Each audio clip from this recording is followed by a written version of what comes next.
Minha mulher me traiu com o padre. Sim, com o padre. Logo ele, a pessoa que teoricamente tinha que cuidar da alma da gente, estava cuidando de outra coisa.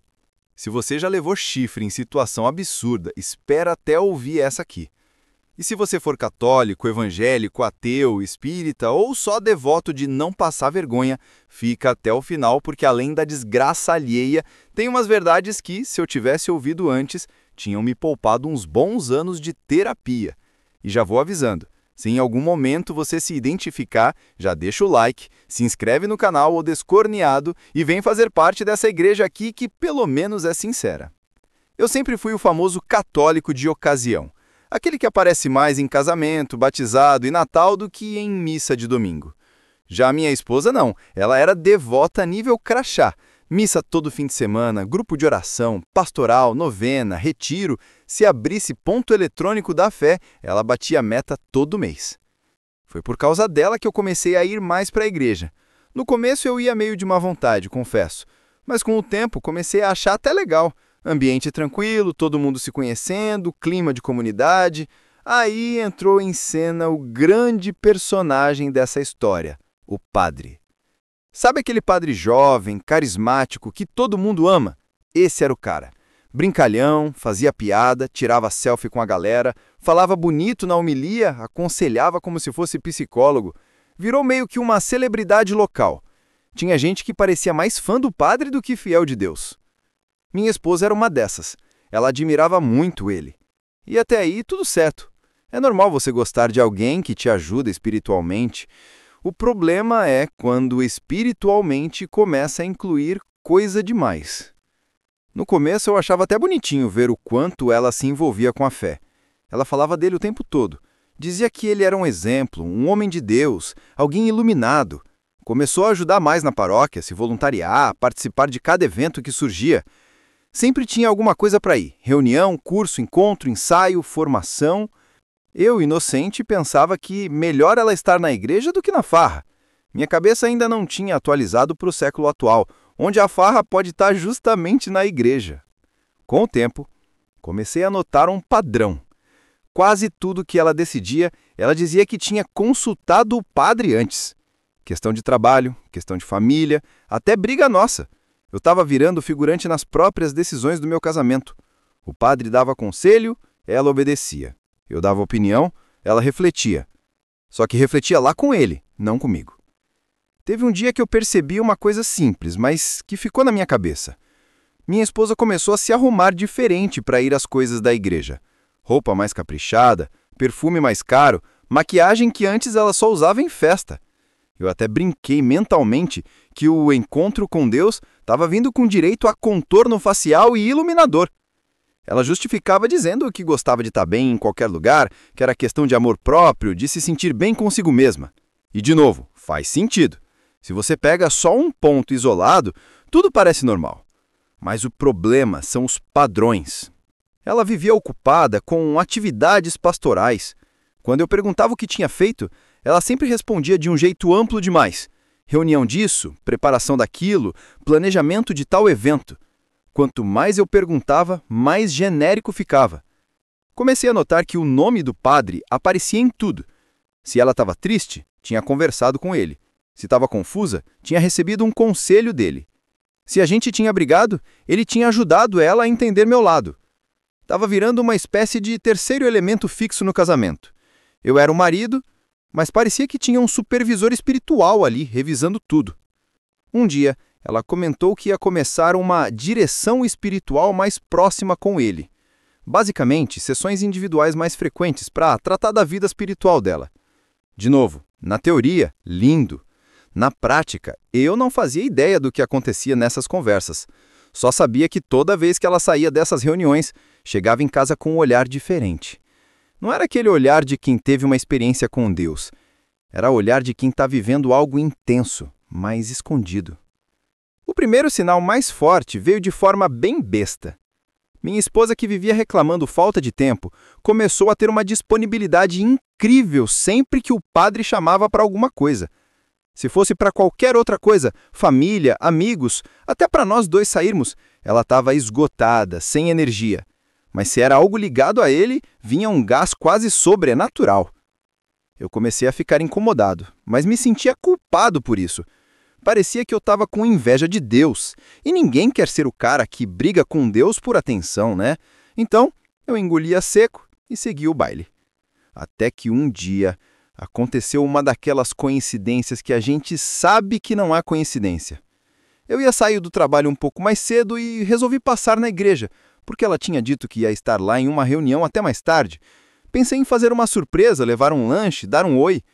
Cheguei, o portão lateral estava aberto, mas a igreja em si vazia, apagada. Fui perguntando para um e outro, ninguém tinha visto reunião nenhuma acontecendo. Falaram que o padre estava por ali, no centro paroquial, em umas salas nos fundos. Caminhei até lá.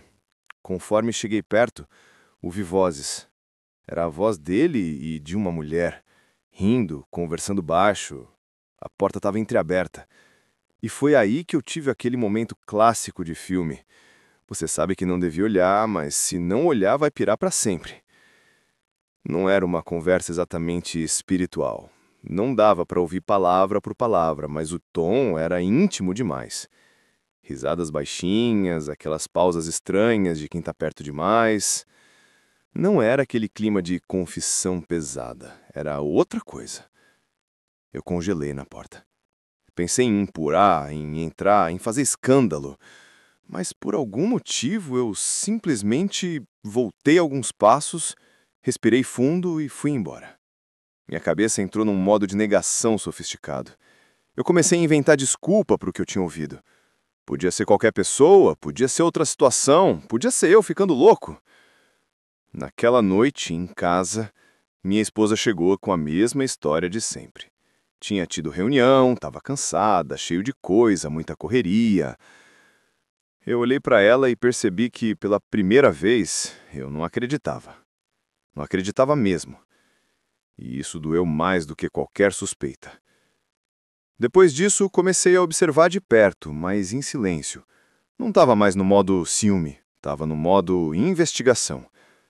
Até que aconteceu o clássico erro de quem apronta demais. Ela vacilou.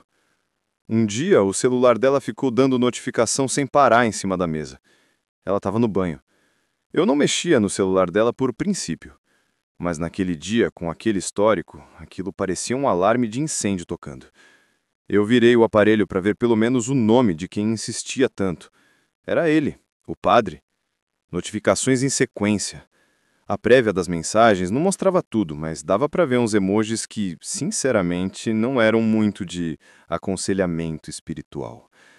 Eu não abri a conversa naquele momento. Não queria ser o cara que invade tudo, lê tudo e depois é acusado de invasor. Eu decidi esperar uma oportunidade melhor.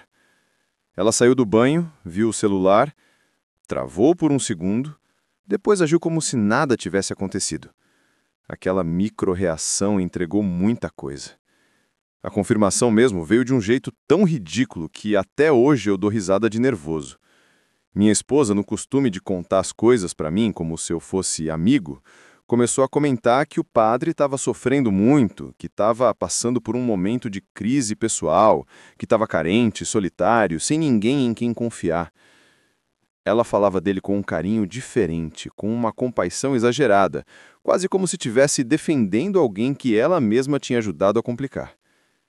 Um dia ela viajou com um grupo da igreja para um retiro em outra cidade, tudo organizado pela paróquia. Eu não pude ir, trabalho não deixou. Teoricamente, nada demais. Só que durante a viagem ela me mandava menos mensagem do que costumava mandar quando estava só em casa. E, curiosamente, o Instagram paroquial estava bem ativo. Foto para cá, foto para lá, muita alegria, muita oração. Foi numa dessas fotos que eu percebi algo que passaria batido para qualquer um, menos para mim. Num registro qualquer, dava para ver de fundo ele e ela se olhando de um jeito que ninguém olha para alguém só espiritualmente importante. Não era pose de grupo, não era risada de amigo, era aquele olhar que quem já se apaixonou conhece de longe. Quando ela voltou do retiro, veio com aquele brilho no olho e um discurso sobre estar se sentindo renovada. Só que esse brilho não era neutro. Tinha um quê de alguém que está vivendo uma história paralela, que está em outro mundo e só volta para casa para cumprir protocolo. Chegou um ponto em que eu já não queria mais só suspeitar. Eu precisava de fato. Até que o fato veio. E veio em forma de áudio. Minha esposa tinha o costume de mandar áudios no WhatsApp para todas as amigas, para a família, para todo mundo. Um dia chegou um áudio dela no meu celular que claramente não era para mim. Era desses erros clássicos de encaminhar para o contato errado. Quando eu dei play, era a voz dela num tom que eu nunca tinha ouvido ela falar comigo. Um tom mais doce, mais baixo, mais íntimo. Ela falava de saudade, de contar as horas para ver a pessoa, de como se sentia em paz quando estava do lado dela. E no meio do áudio, ela chamou a pessoa pelo nome. Dele. Eu pausei no meio. Foi como se o tempo tivesse parado. Não tinha mais como justificar, não tinha mais como dizer que era exagero. Não era conversa de aconselhamento, não era amizade, não era fé. Era romance. Romance com o cara que abençoava nosso casamento domingo sim, domingo também. É engraçado que nesse momento eu não senti raiva do padre em si. Senti raiva do homem.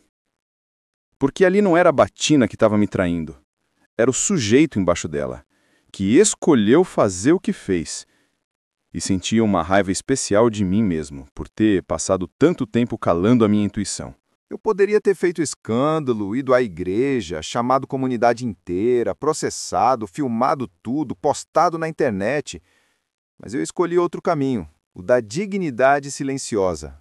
Falei com ela com calma, mostrei o áudio, disse o que eu sabia, o que tinha visto, o que tinha juntado. Ela tentou negar, distorcer, minimizar. Disse que era só uma confusão emocional, que não tinha acontecido nada demais fisicamente, que era só um envolvimento ali meio espiritual, meio afetivo, meio sei lá o quê.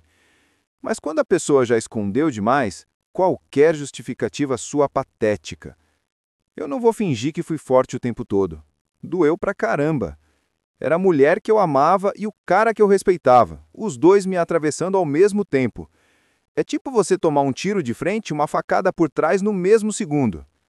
Mas ali, no olho do furacão, caiu a ficha que abriu meus olhos de verdade.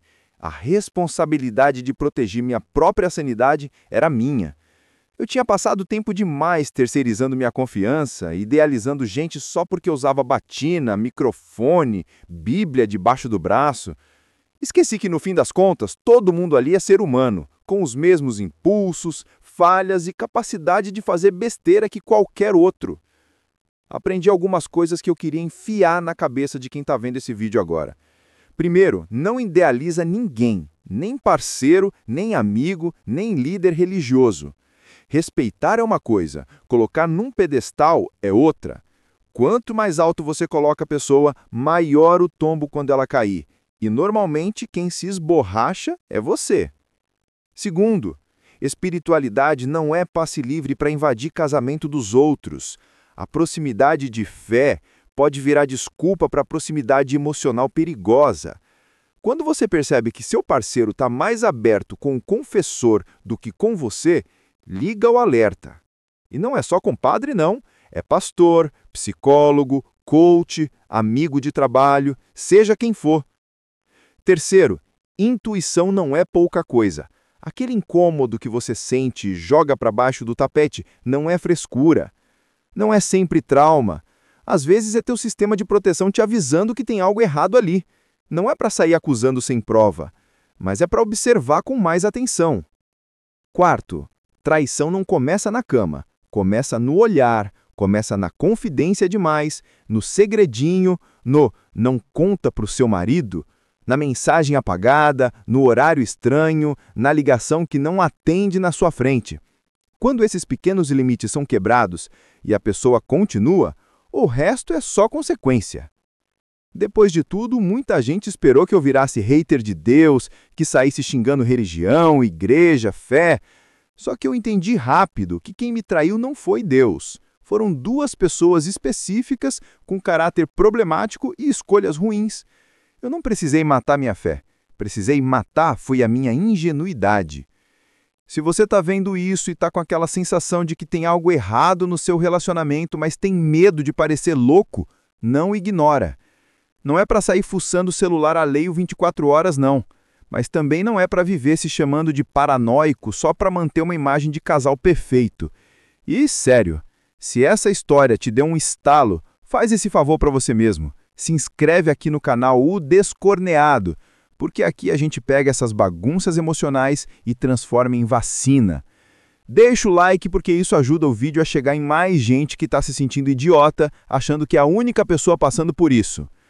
Minha mulher me traiu com o padre. Hoje eu rio contando, mas eu sei a dor que foi. A parte boa é que depois desse caos, eu nunca mais deixei ninguém se meter entre mim e minha própria dignidade. Nem padre, nem amigo, nem crush, nem ninguém. No fim, a pessoa que mais não pode te trair é você mesmo. E é isso que eu quero que fique na tua cabeça quando esse vídeo acabar.